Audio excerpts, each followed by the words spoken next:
was starting to hit righties better in 2021 before his injury. Yep. If he can hit righties at least at a 260 clip, do you put him as a catcher, a guy who starts more than twice a week, 3 times a week potentially?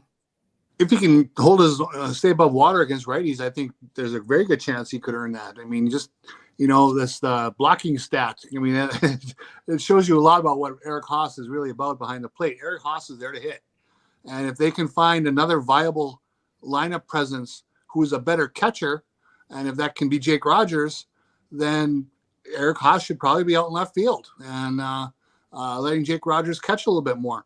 So, yeah, I think he could play more than twice a week. I think that's very possible.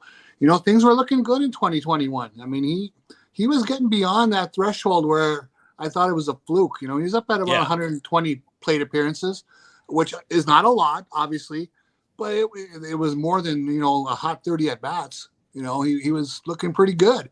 So the injury was a big bummer. But now he's back. He looks solid. And we're talking about this the other night.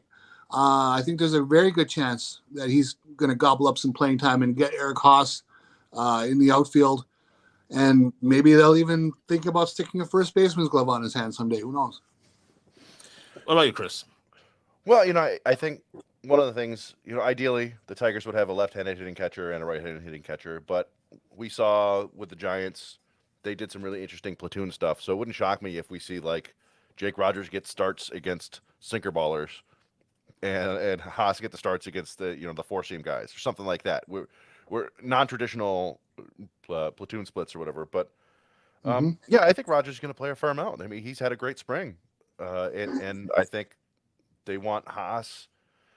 They like Haas's bat, like Yooper was saying, and they should. He's been their most productive power hitter over the last 2 seasons. So anything you could do to kind of keep him from wearing down as a catcher, I think is good. So I think we'll see both those guys catch 70-plus games this year.